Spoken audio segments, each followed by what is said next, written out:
BMC radio Malayalam വാർത്തകൾ നിങ്ങൾക്കായി അവതരിപ്പിക്കുന്നത് ഐമാക് കൊച്ചിൻ കലാഭവൻ. കലാവിദ്യാർത്ഥികൾക്ക് പ്രിയപ്പെട്ട ബഹ്റൈനിലെ കലാകേന്ദ്രം.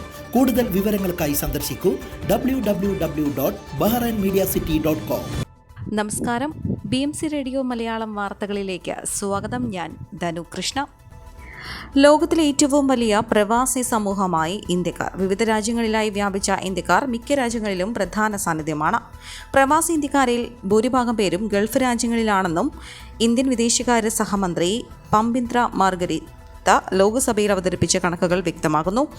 വിവിധ രാജ്യങ്ങളിലായി ലോകത്തെമ്പാടും 3.5 കോടിയിലേറെ ഇന്ത്യക്കാരാണ് പ്രവാസികളായി കഴിയുന്നത്. മൊത്തം 3,54,00,000 പ്രവാസി ഇന്ത്യക്കാരിൽ 1,59,00,000 പേരാണ് ഇന്ത്യൻ പാസ്പോർട്ടോടെ നോൺ റെസിഡന്റ് ഇന്ത്യക്കാരായി വിദേശ രാജ്യത്തുള്ളത്. NRI വിഭാഗത്തിൽപ്പെടുന്ന ഇവരിൽ ഭൂരിഭാഗം പേരും ഗൾഫ് രാജ്യങ്ങളിൽ തൊഴിലെടുത്ത് ജീവിക്കുന്നവരാണെന്നും കണക്കുകൾ വ്യക്തമാക്കുന്നു. പ്രവാസി ഇന്ത്യക്കാരുടെ എണ്ണത്തിൽ UAE ഗൾഫ് രാജ്യങ്ങളിൽ ഒന്നാമതും ആഗോളതലത്തിൽ രണ്ടാമതുമാണ്.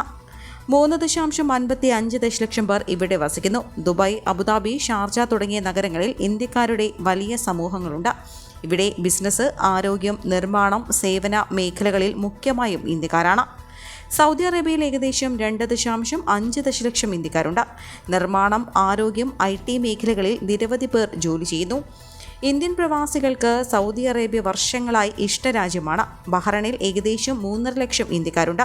ഏറ്റവും വലിയ ഇന്ത്യൻ പ്രവാസി സമൂഹം താമസിക്കുന്നത് അമേരിക്കയിലാണ്.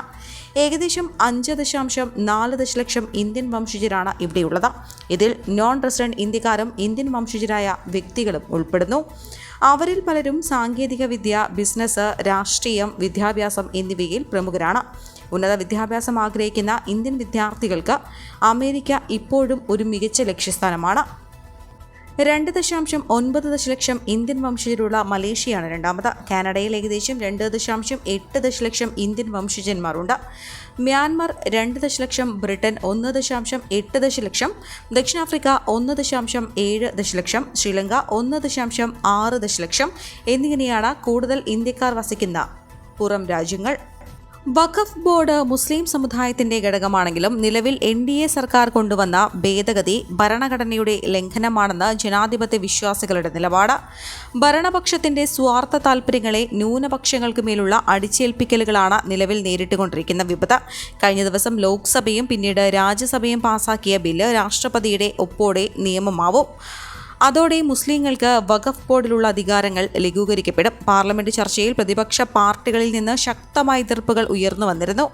ബില്ലിനെ മുസ്ലിം വിരുദ്ധമെന്നും ഭരണഘടനാ വിരുദ്ധമെന്നും അവർ വിശേഷിപ്പിച്ചു. എന്നാൽ ചരിത്രപരമായ പരിഷ്കാരം ന്യൂനപക്ഷ സമൂഹത്തിന് ഗുണം ചെയ്യുമെന്നാണ് സർക്കാർ പ്രതികരിച്ചത്.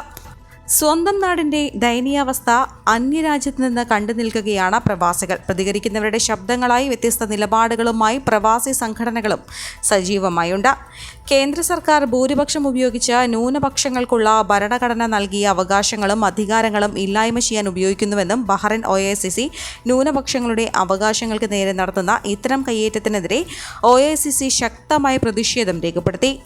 വഖഫ് നിയമം പാസാക്കിയവർ സമീപഭാവിയിൽ മറ്റു വിഭാഗങ്ങളിലുള്ള ആളുകളുടെ ആരാധനാലയങ്ങളുടെയും മറ്റ് ഭൗതിക സ്വത്തുക്കളുടെയും അവകാശവും നിയന്ത്രണവും ഏറ്റെടുക്കുമെന്നും രാജ്യത്തെ മറ്റ് ന്യൂനപക്ഷങ്ങൾക്ക് ആശങ്കകളുണ്ട്. ഇന്ത്യയുടെ പാരമ്പര്യം എന്നത് പിന്നോക്കം നിൽക്കുന്ന ആളുകളുടെയും ന്യൂനപക്ഷങ്ങളുടെയും സംരക്ഷണമാണ്. എന്നാൽ ഇത്തരം സമൂഹത്തെ ഉന്മൂലനം ചെയ്യുന്ന നടപടിയാണ് കേന്ദ്ര ഗവൺമെന്റ് ചെയ്യുന്നതെന്നും OICC ദേശീയ ആക്ടിംഗ് പ്രസിഡന്റ് ബോബി പാറയിൽ, ജനറൽ സെക്രട്ടറി മനു മാത്യു എന്നിവർ അഭിപ്രായപ്പെട്ടു.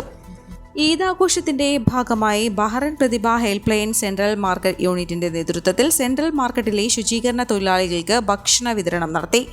പ്രതിപക്ഷാധികാരി ശ്രീജിത്ത്, സുബൈർ കണ്ണൂർ എന്നിവർ നേതൃത്വം നൽകിയ പരിപാടിയിൽ 100ഓളം തൊഴിലാളികളാണ് ഭക്ഷണ പൊതികൾ വിതരണം ചെയ്തത്. പരിപാടിയിൽ Prathibha vice president Noushad Poonoor, central market രക്ഷാധികാരി Najeeb Meeran, help line joint convener Abubakar Patla, unit secretary Nubin Ansari, Anwar Kannur, Kais Kannur, Sasi K, Sainal Koyilandy, Dineshan Chombala, Rameez എന്നിവർ നേതൃത്വം നൽകി.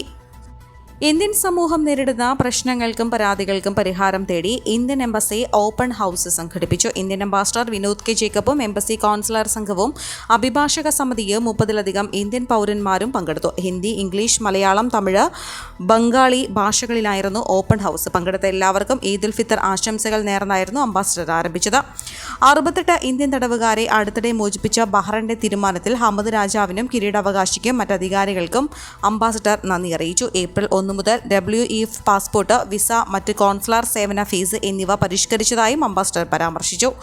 പുതുക്കിയ ഫീസുകളുടെ വിശദാംശങ്ങൾ മിഷൻ വെബ്സൈറ്റിൽ ലഭ്യമാണ്. കഴിഞ്ഞ ഓപ്പൺ ഹൗസിൽ ഉന്നയിച്ച മിക്ക കേസുകളും പരിഹരിച്ചു. ഓപ്പൺ ഹൗസിൽ പങ്കെടുത്ത എല്ലാ ഇന്ത്യൻ അസോസിയേഷനുകൾക്കും സന്നദ്ധ പ്രവർത്തകർക്കും എംബസിയുടെ പാനൽ അഭിഭാഷകർക്കും അംബാസഡർ നന്ദി പറഞ്ഞു. KMCC ബഹ്റൈൻ ഒലിവ് സാംസ്കാരിക വേദി നടത്തിയ പ്രവർത്തകരുടെ സർഗസംഗമം അവിസ്മരണീയമായ ഒരു അനുഭവമായി മാറി. 2ാം ഈദ് ദിനത്തിൽ KMCC ഓഡിറ്റോറിയത്തിൽ വെച്ചാണ് സംഗമം നടന്നത്. KMCC കലാകാരന്മാർ ഒരുക്കിയ സംഗീത വിരുന്ന് വ്യത്യസ്തമായ അനുഭൂതി ഉളവാക്കുന്നതായിരുന്നു. ഒലിവ് സാംസ്കാരിക വേദി ചെയർമാൻ റഫീഖ് തോട്ടക്കര അധ്യക്ഷത വഹിച്ച പരിപാടി KMCC Bahrain president Habeeb Rahman ഉദ്ഘാടനം ചെയ്തു. ജീവിതത്തിന്റെ വഴിത്തറയിൽ പ്രവാസികൾക്ക് കൈമോശം വന്നു പോകുന്ന ഇത്തരം ഈദ് ആഘോഷങ്ങൾ പുനർജനിക്കുന്നതായിരുന്നു ഒലിവ് സംസ്കാര വേദി നടത്തുന്ന ഇത്തരം പരിപാടികളെന്നും ഉദ്ഘാടന പ്രസംഗത്തിൽ ഹബീബ് റഹ്മാൻ ചൂണ്ടിക്കാട്ടി. KMCC general secretary Shamsuddeen Vellikkulangara, world KMCC secretary Asainar Kalathingal, Qatar വനിതാ wing president Sameera Rafeeq, Bahrain treasurer KP Musthafa എന്നിവർ ആശംസകൾ നേർന്നു. ജനറൽ കൺവീനർ PV സിദ്ദിഖ് സ്വാഗതവും സഹൽ തൊടുപുഴ നന്ദിയും പറഞ്ഞു. പൊതുജന സുരക്ഷ വർദ്ധിപ്പിക്കുന്നതിന്റെ ഭാഗമായി കഴിഞ്ഞ വർഷം ജനുവരി മുതൽ ഡിസംബർ 2203 അനധികൃത തെരുവ് സ്റ്റാളുകളും വണ്ടികളും 268 അനധികൃത കയറ്റുമതികളും കണ്ടുകെട്ടി തലസ്ഥാന മുനിസിപ്പാലിറ്റി. അനധികൃത കച്ചവടങ്ങൾക്കെതിരെയുള്ള മുനിസിപ്പാലിറ്റിയുടെ ശക്തമായ നടപടിയുടെ ഭാഗമായാണിത്.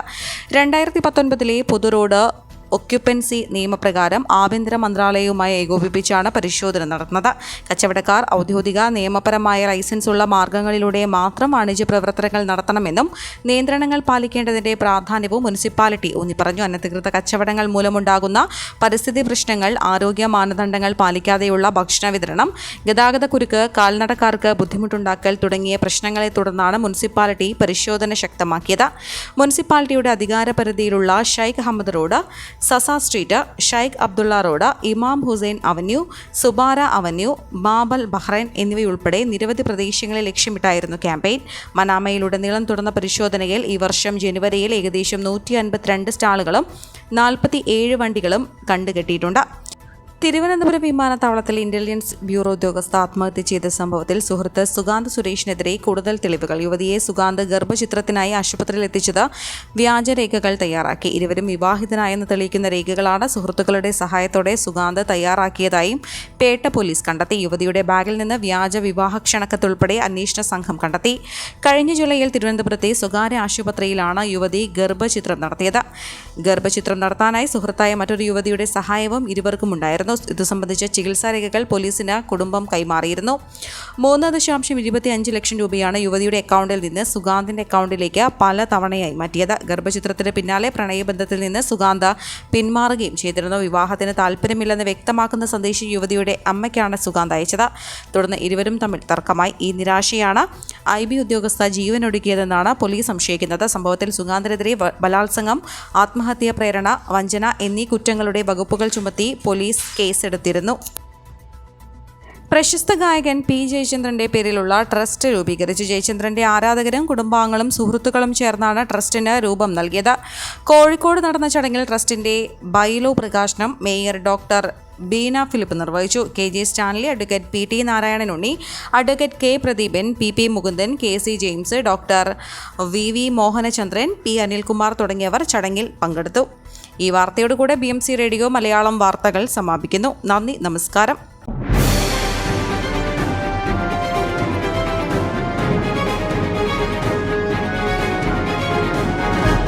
BMC റേഡിയോ മലയാളം വാർത്തകൾ നിങ്ങൾക്കായി അവതരിപ്പിക്കുന്നത് IMAC കൊച്ചിൻ കലാഭവൻ. കലാവിദ്യാർത്ഥികൾക്ക് പ്രിയപ്പെട്ട ബഹ്റൈനിലെ കലാകേന്ദ്രം. കൂടുതൽ വിവരങ്ങൾക്കായി സന്ദർശിക്കൂ www.bahrainmediacity.com.